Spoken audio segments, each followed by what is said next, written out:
Book of Daniel, chapter 3. We're going to be doing the fiery furnace today.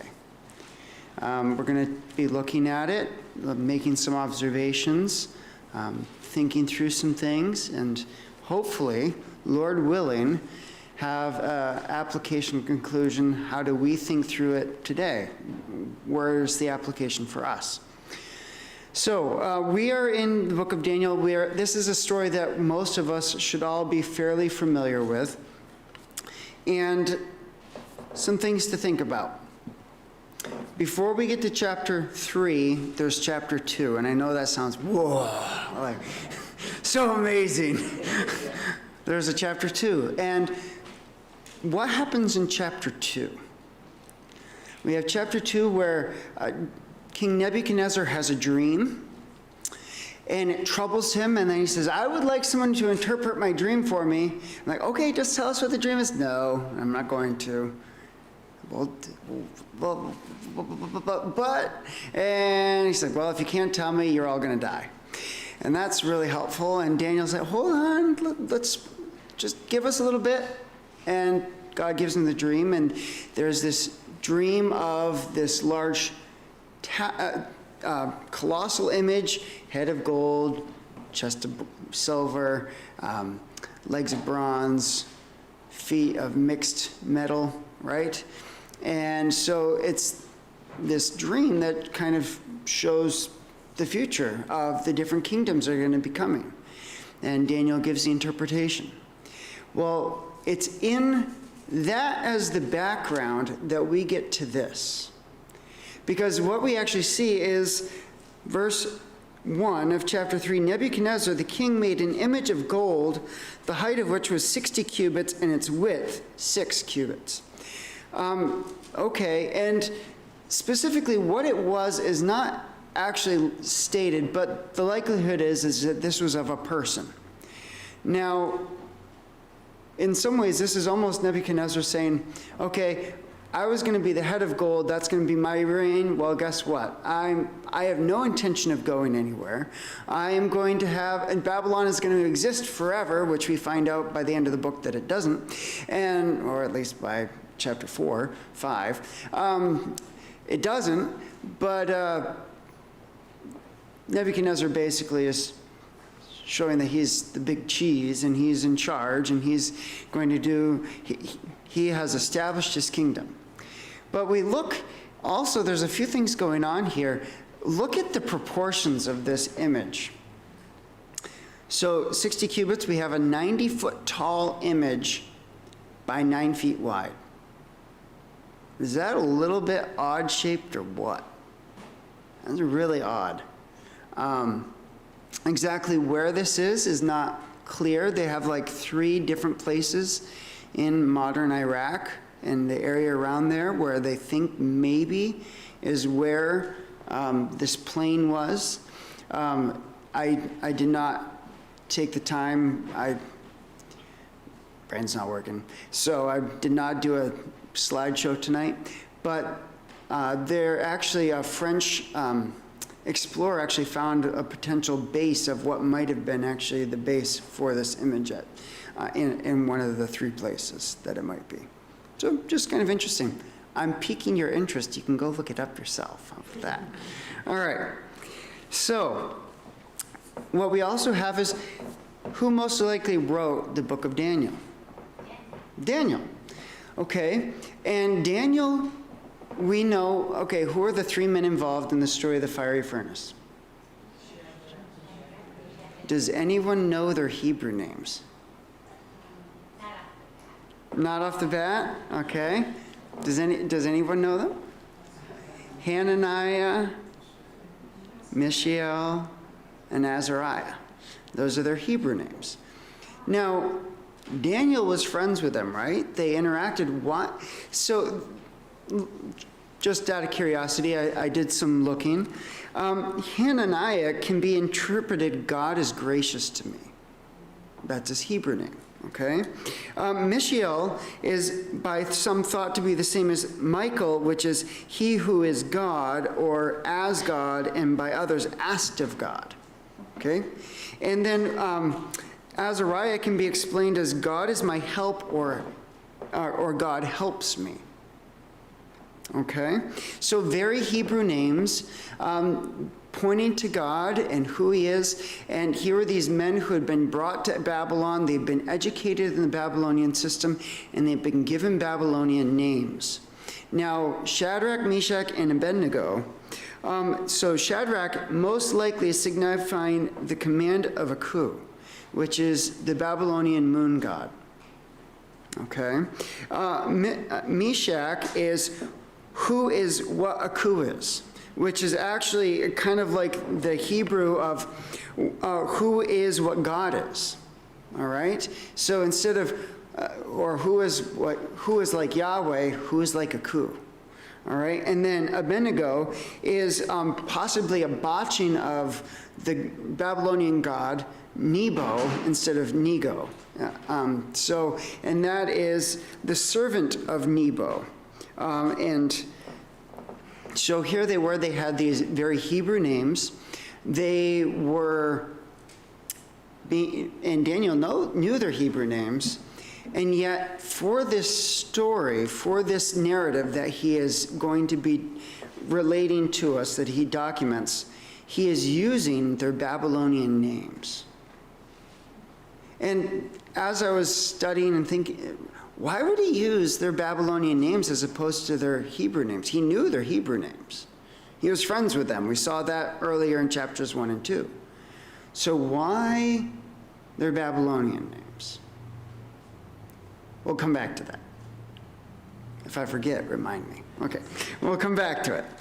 All right, so let's take a look at chapter 3. We're going to read through some of the narrative, and then we're going to make some observations, and then we're going to make some application. So Nebuchadnezzar, the king, made an image of gold, the height of which was 60 cubits, and its width 6 cubits. He set it up on the plain of Dura in the province of Babylon. Then Nebuchadnezzar the king sent word to assemble the satraps, the prefects, the governors, and the counselors, the treasurers, the judges, and the magistrates, and all the rulers of the provinces came to the dedication of the image that Nebuchadnezzar the king had set up. Then the satraps, the prefects, and the governors, and the counselors, and the treasurers of the judges, the magistrates, and all the rulers of the provinces were assembled for the dedication of the image that Nebuchadnezzar the king had set up. They stood before the image that Nebuchadnezzar had set up.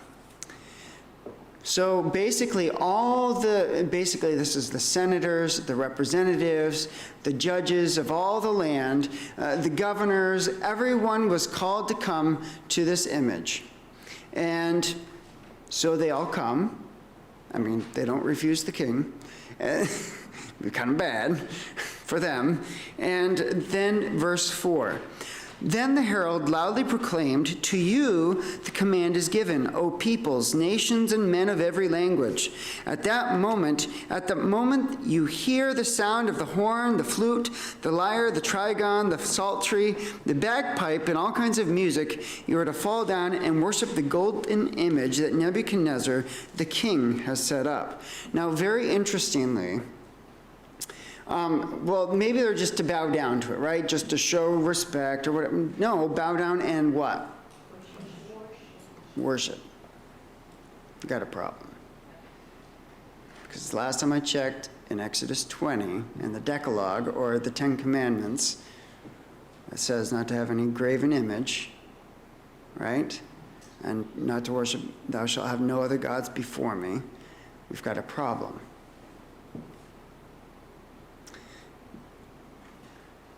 Now, we saw some of the instruments, so there's instruments there that are going to be played. All right. The one that caught my eye, did anyone see bagpipes? Like, what's going on with that? So what's kind of interesting is each of these different instruments very likely came from different parts of the empire of Babylon. And so they're all playing together, so you're kind of seeing, and I'm not saying that Scotland was part of the empire. Someone shows up with a kilt. No, probably not. But anyway, I was looking at it, I was like, okay, what are these? There's a translation thing or something like that going. And so some of the different things, so you have like a flute, the musical instruments. So the idea of a flute actually comes from the word to mean to hiss or to whistle. And that's like what flute means. Now, not hiss like a cat. I mean, can you imagine playing a cat? It's not the same thing. But anyway, so the flute, it's something, a reed with holes cut in it to make noise and changing the sound. A lyre is like a 3 to 12 string instrument. A trigon is a small triangle instrument with 4 strings. And then psaltery, somewhat triangular shape with strings that passed under the soundboard. And then I was looking at, so one of the ideas for bagpipes could be, actually, it's more talking about them playing in harmony. Instruments playing together in symphony together. That could be one possible translation, but actually, the majority of people actually believe it was some sort of instrument made with goat skin, with 2 different reeds, one for blowing air into the goat skin bag, and the other one having holes to play with, actually quite like a Scottish bagpipe. A Scottish bagpipe has the drones in addition to the one reed, but basically it was actually very like possibly a bagpipe, which is kind of interesting. So anyway, they're given instructions to play, and the music's going to be playing. Verse 6, but whoever does not fall down and worship shall immediately be cast into the midst of the furnace of blazing fire. Therefore, at that time, when all the peoples hear the sound of the horn, flute, lyre, trigon, psaltery, bagpipe, and all kinds of music, all the peoples, nations, and men of every language fell down and worshiped the golden image that Nebuchadnezzar the king had set up. Can you imagine? Talk about coercion. All right, when you hear the music playing, everyone bows down before the image. If not, you will immediately be thrown into this burning furnace. I would talk about like incentive. The idea is that the furnace was already going and ready to go, just in case there was anyone who thought they might not do it. And then we continue. For this reason, at that time, certain Chaldeans came forward and brought charges against the Jews.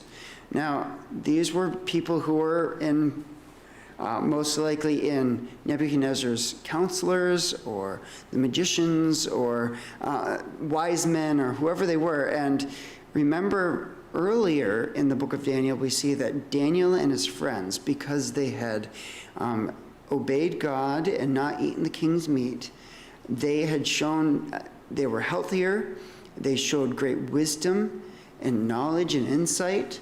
They had gotten fairly good positions under Nebuchadnezzar's rule. And so now the Chaldeans are jealous. And it's a large crowd. I mean, think about all the people who are there. So Nebuchadnezzar's sitting there. Do you think he could necessarily see everything that was going on? No. Someone had to tattle. Someone had to bring up that someone wasn't obeying. So they responded and said, "O Nebuchadnezzar the king, to Nebuchadnezzar the king, O king, live forever." Now, this is not them necessarily buttering him up. This is actually a fairly common greeting. But, O king, live forever. You, O king, had made a decree that every man who hears the sound of the horn, flute, lyre, trigon, psaltery, and bagpipe, and all kinds of music is to fall down and worship the golden image. He knows that. He just said that. They're like, just so you remember. But whoever does not fall down and worship shall be cast into the midst of a furnace of blazing fire. There are certain Jews whom you have appointed over the administration of the province of Babylon, namely Shadrach, Meshach, and Abednego. These men, O king, had disregarded you. They do not serve your gods or worship the golden image which you have set up. Then Nebuchadnezzar, in rage and anger, gave orders to bring Shadrach, Meshach, and Abednego. Then these men were brought before the king. Nebuchadnezzar responded and said to them, "Is it true, Shadrach, Meshach, and Abednego, that you do not serve my gods or worship the golden image that I have set up? Now, if you are ready, at the moment you hear the sound of the horn, flute, lyre, trigon, psaltery, and bagpipe, and all kinds of music, to fall down and worship the image that I have made, very well. But if you do not worship, you will immediately be cast into the midst of a furnace of blazing fire. And what God is there who can deliver you out of my hands?" So, he's giving him a second chance. I mean, they've shown to be good counselors, but he is spitting mad, right? He is angry. He is upset. And so he says, I'm going to give you a second chance. Shadrach, Meshach, and Abednego, notice they say that Daniel's narrating. He could have said Hananiah, Mishael, and Azariah. I mean, it's one thing if other people use their names, but the narrator's using their names. I mean, maybe for continuity, but maybe for other reasons too.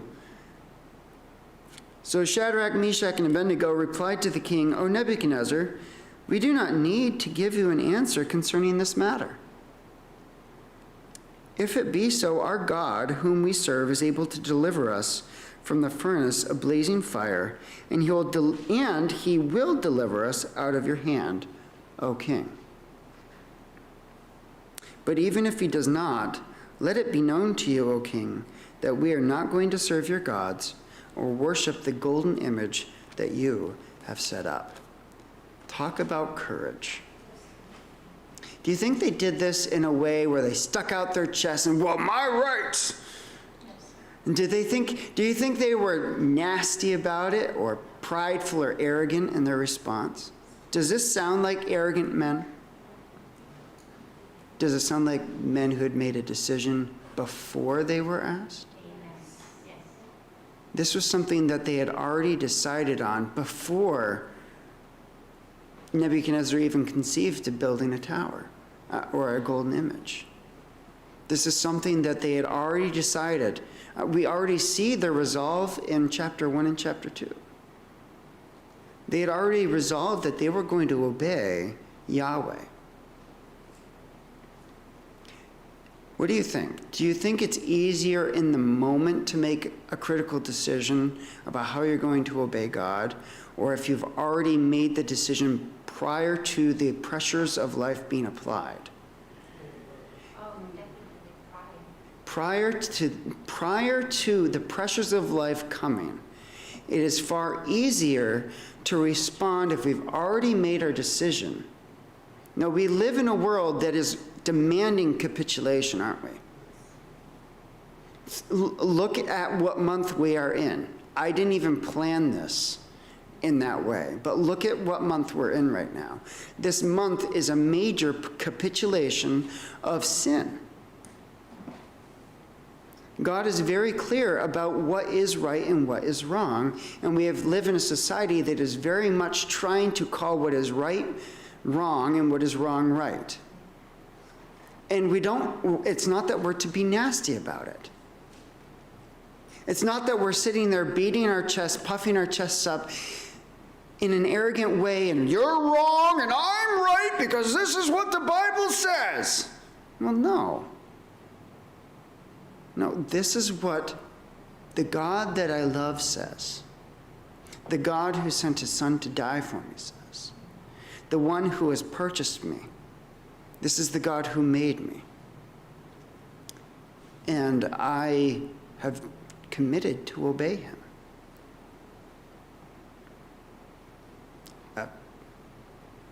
I'm not trying to be nasty about it, but this is the way it is. And no, I'm not. I'm not going to capitulate. Making that decision now, not in the moment, is much easier if you've already resolved to do this. Now think about this. Did they know what the outcome was going to be? Did they see at the end of chapter 3 that they were going to survive? No. But what I do find interesting, in verse 17, if it be so, our God whom we serve is able to deliver us. Did they show faith? They believed that God could do it. They knew God could do it. And he is able to deliver us from the furnace of blazing fire, and he will deliver us out of your hand, O king. Whether it would be through death or through surviving the fiery furnace. Either way, they were going to be delivered from Nebuchadnezzar's hand. That's important to remember. Read some church history. There are times when God has delivered those who refused to surrender or to deny Christ, and God spared them. And there are other times, because of their faith, people were willing to, and they did, die. But at the same time, were they delivered from their captors? Yeah, absolutely. We talked about it this morning. To be absent from the body is to be present with the Lord. Now, death may not be a pleasant door to go through, but it's the doorway to the presence of God. So, they had already made the decision. They knew that whether they lived or died, they were going to be delivered. They trusted God with whatever the situation or whatever God was going to do. Can we do the same thing? Yeah. We are living in a world that is going further and further afield from what God says. And we can sit here and mope and moan and talk about the good old days and talk about how at least 50 years ago, I don't remember then, but 50 years ago, it was socially acceptable. In 50 years from now, I can say 50 years ago and it'll work. But anyway, but was our hope in society changing? Was there hope in Nebuchadnezzar somehow changing his mind? No, their hope was in God. And that's where ours has to be too. All right, so they basically have said, no, if you want to play the music again, you can, but the outcome's going to be the same. Then Nebuchadnezzar, verse 19, was filled with wrath, and his facial expression was altered toward Shadrach, Meshach, and Abednego. Have you ever seen someone get that angry before? Like their face changes color like 5 shades. And it's like, whoa. Anyway, I've seen it. And was altered toward Shadrach, Meshach, and Abednego. He answered by giving orders to heat the furnace 7 times more than it was usually heated.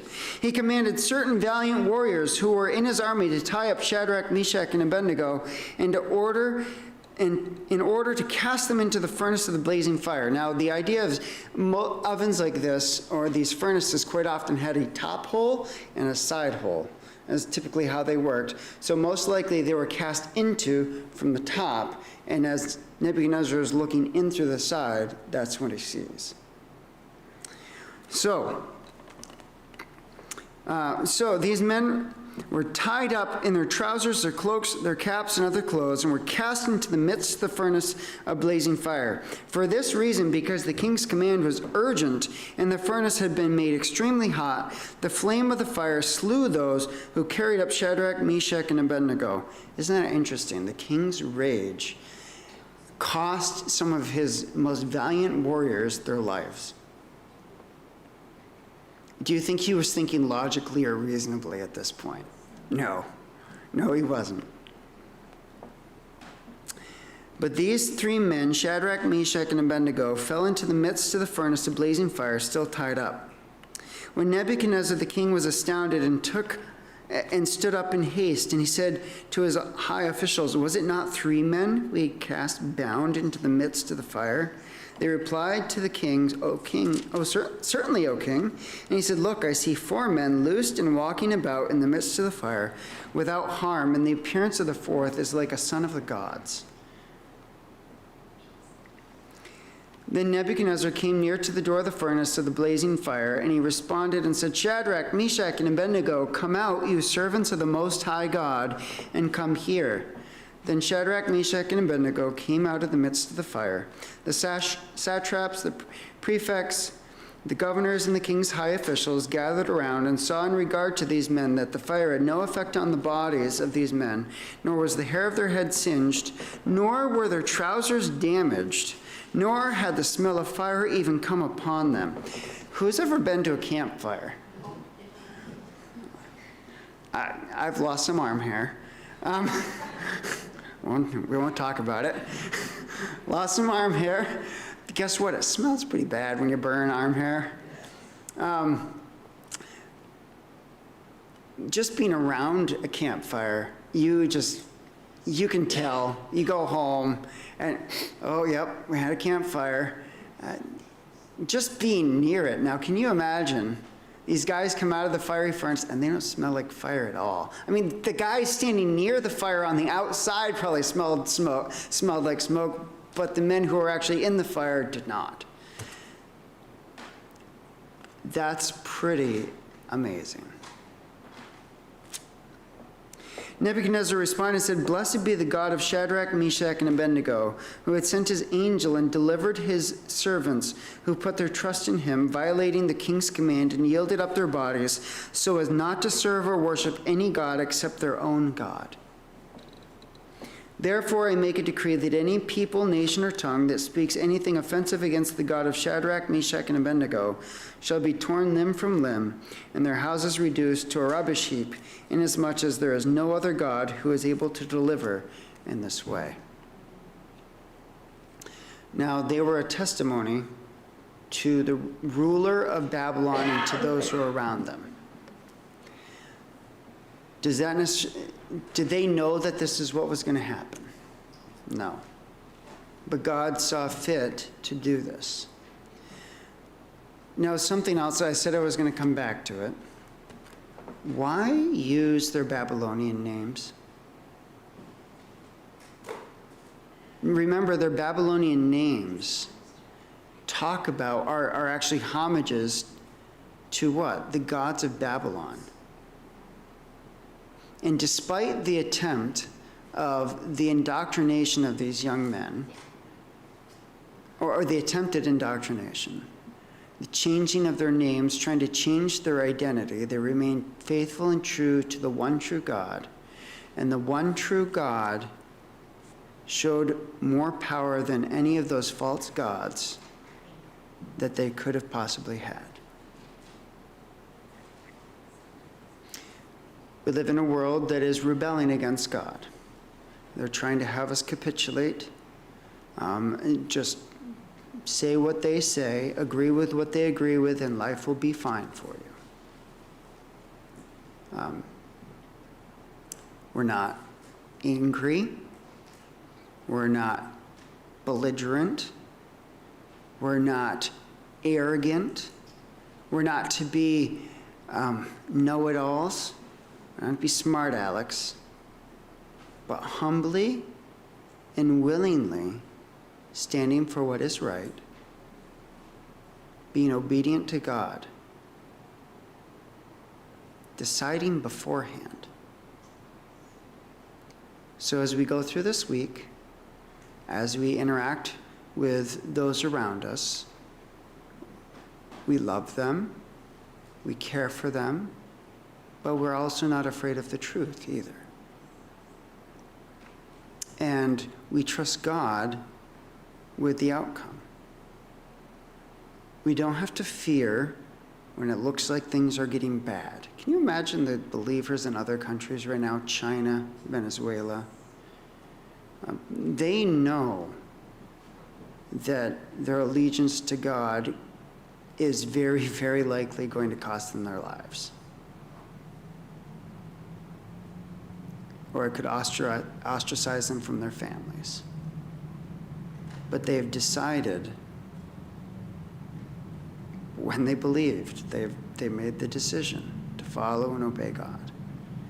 We have the opportunity to follow and obey God, to be a testimony, and let's learn from this. May not mean that life's going to be comfortable. It may be downright unpleasant. But we obey God willingly and humbly. Let's close in prayer. Dear Heavenly Father, we thank you for your faithfulness. We thank you for your love. We thank you for this amazing miracle that you have shown your power, and that is immense. And yet we thank you for the testimony of these three men who were willing to die in order to be obedient to you. I pray that you'd help us to be obedient to you this week, that we'd be faithful and yet humble and resting completely in you. In Jesus' name, amen.